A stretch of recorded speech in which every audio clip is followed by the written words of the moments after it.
a show. Thank you so much. Cynthia is away this week, but taking over as our guest co-host today is the one and only. You know her, you love her, Tessa Virtue.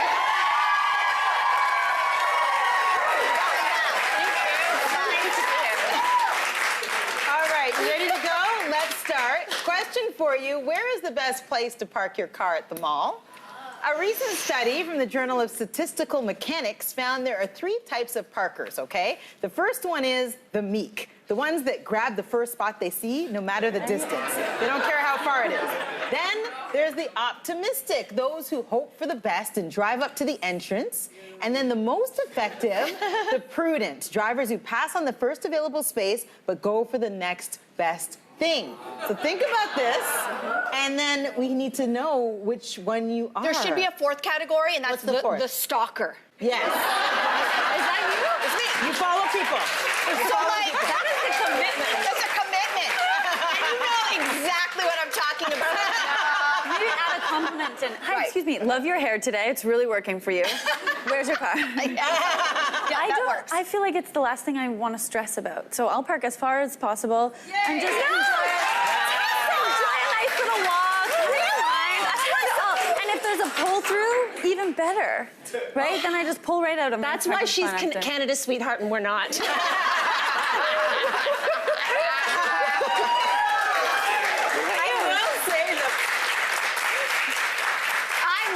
We have an Olympian here on the panel today because do you enjoy hearing about how successful people start their day? I do. I want to be all up in Tessa's morning routine. I need to know this. Yes. A piece in The Atlantic looks into the rise of morning routine stories, and this is where celebs are sharing more and more. And this is perhaps, for some people, the secret to their productivity and their success. Tessa Virtue, yes. You have 500 Olympic medals. I have 0. We'll never have any. But I want to know, is this a thing for you, like to have a morning routine, and is that a key to your success? Well, it was, and I'm sort of struggling to figure out this transition because as an athlete, I was up at 5:40 every single day. I had my hot water with lemon. I would stretch, set my intentions. It was almost to the minute. Everything was accounted for. Tell us more. I loved everything already. I think the greatest impact was actually having a bedtime routine as well on the flip side of that. So I would have, a bath, chamomile tea, digital detox, read my book. Everything was so calculated. And now, we just finished tour about a week ago, and we were on the road for a few months on a tour bus. And we would finish a show, have a second dinner at maybe 2 in the morning, go to bed at 4 in the morning, wake up at noon in the parking lot of some arena in the prairies, and just hope that there was hot water in the arena to shower. So it was such a strange thing. And now I'm not a morning person by nature. You are? Yes. Oh, I admire that so much. So now I think I have to find that equilibrium and figure out what the structure and routine is again. Do you have a hope of what your mornings are going to look like? An ideal? If this is like a rom-com and Tessa's waking up in the morning, what does it look like? I'm waking up at my leisure, no alarm clock. Okay. That's the best. And I'll have time to have a coffee, do a little bit of yoga. Whoa, not even tea anymore. You changed it, girl. I've changed. Stretch. I still would like the idea of doing my pre-skate warm-up, just to kind of get a sense of my body in space. I have a funny story to tell about you about your routines, because Tessa and I, we agreed to hook up during the film festival to go to a party together. And so we were like, okay, she picked me up, we were all dressed up, and we went to this party. It was such a beautiful party. We hung out. And then she was like, okay, well, I have to peace out in half an hour. And it was, 8 o'clock at night. And I said, okay, where are you going? She's like, I have practice. She was going from a party that night? A TIFF party. It was TIFF parties. You know how we do it. We do a TIFF party. And then, she was going, that's the discipline. Wow. And then she texted me when she got home. It was like, whatever, 12:30. And I said, okay, well, this is why I don't have an Olympic medal. But you were the one up early the next day, right? I'm working.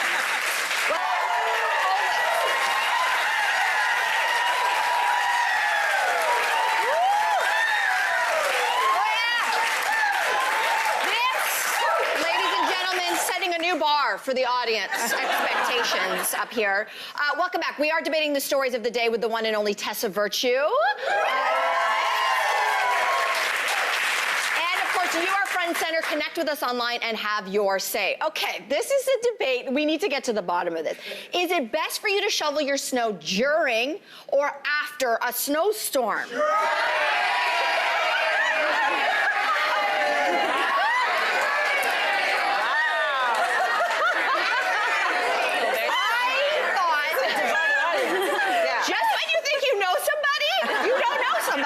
Okay, we've got winter-like conditions across many parts of our country, so we decided to just literally dive in and get to the bottom of this debate. Thank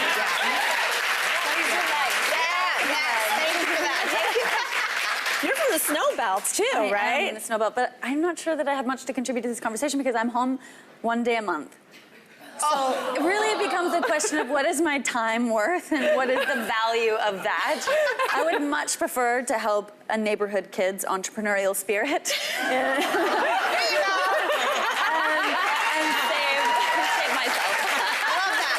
Smart. I wish I was married to you. Because, all right, moving on. Billie Eilish recently confessed that she doesn't know Van Halen. And Twitter, I guess, and our audience too, is kind of judging her for it. Is that fair though? She's 17. Different. Is she supposed to know? Well, I mean, it's funny. I'm probably the opposite. I have a keener sense of music knowledge for the oldies and you know, the icons, the legends, not so much what's happening right now, but I think you're right. She's in music, and you have to have a sense of who blazed the trails, who came before you and paved the way for you to do exactly what it is you're doing.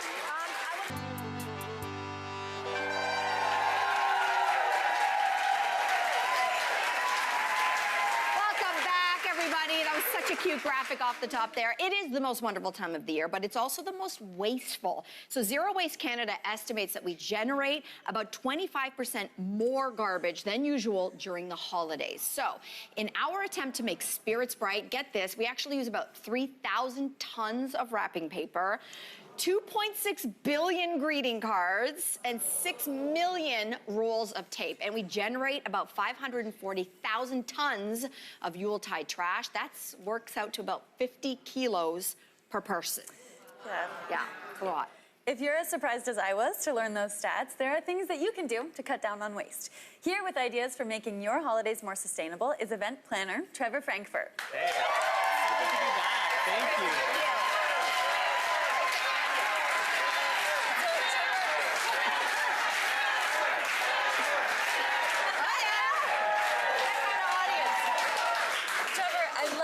Of making the holidays a bit greener.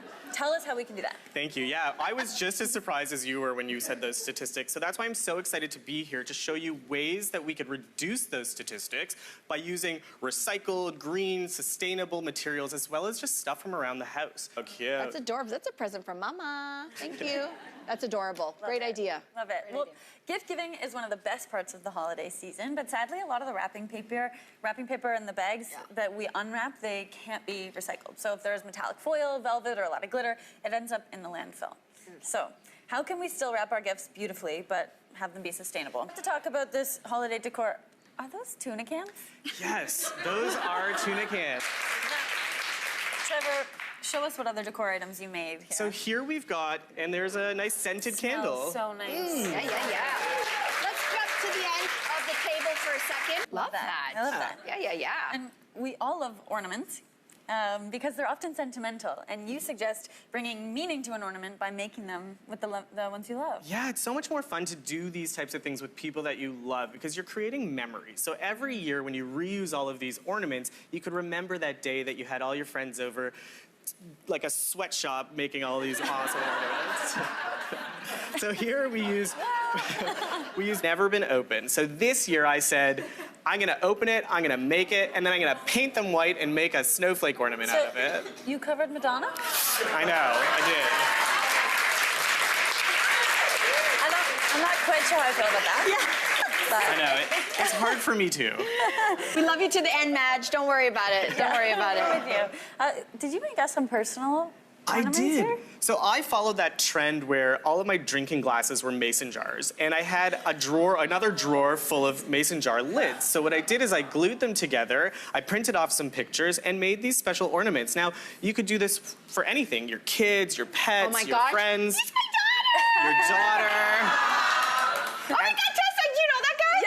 Oh, sorry. It pays to read. Yeah. But fine print can show up in so many different ways in our day-to-day lives. So let's start with when we're shopping. Okay. What should we be aware of before hitting the mall?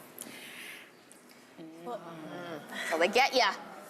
On the topic of banking, when it comes to online transactions or e-transfers, what are some of the terms and conditions that we should be aware of? Welcome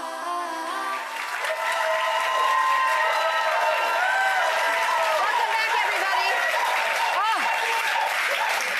After 22 years of skating together, the world's most decorated figure skaters, Tessa Virtue and Scott Moyer, are hanging up their skates.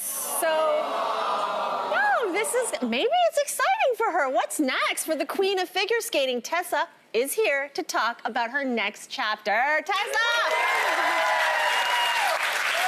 So, Tessa, your final dance together was 2 weeks ago. You were in St. John's on the Rock the Rink tour, and I imagine it got quite emotional. How did it feel? It was a little bittersweet, to be honest. We had 27 shows all across the country to digest this information, to really let it percolate and savor each performance, knowing that it would be the last in Brandon, Manitoba, or Lethbridge, Vancouver, all these cities that have played a special role in our careers. And we were able to really relish in that. I mean, how fortunate are we as athletes to have done that on our own terms in exactly the way that we envisioned?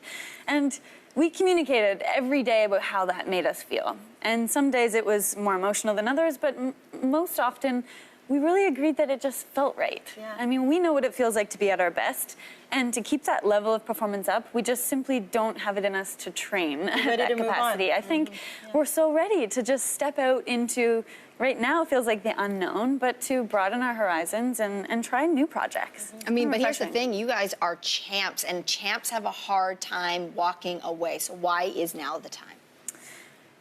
It felt right. You know, it would be hard 5 years from now, 10 years from now. It will always be hard to walk away. It's been such a significant and meaningful chapter in our lives. But we didn't want to limit ourselves. I think we were so conscious. We didn't want to be stuck in those characters, the Moulin Rouge skate that we did February 20th of 2018. That couldn't define us for the rest of our lives. So we need new challenges in our lives. And I think, you know, stepping outside the confines of those arena boards will be liberating and really refreshing. Well, let's talk about that, because we've gotten to know you a little bit. It's so great, all the things you've accomplished, but there's another Tessa who doesn't have to do side-by-side twizzles. Right. So, who is she? What are you planning? I think I'm ready to say yes to new projects that were put on the back burner when we were training and so focused on just one singular goal. I'm planning on starting my MBA next fall at Queen's University. Yeah. And really, since the Vancouver Games, there was a flick of a switch, and it was as if we had to put on our business hats. And we were thrust into this new world, and I'm so keen. I've loved it. I've loved every bit of diving more deeply into the business side of it all, and so negotiating contracts and, you know, marketing, things That's like that. sexy. It's all. Yeah, it's also interesting, and I think, you know, being able to be creative in a different sphere is really appealing and alluring to me at the moment. Love that. Well, we can't wait to see where this journey takes you. Thank you. Good luck. I'm so grateful for the support. Thank you.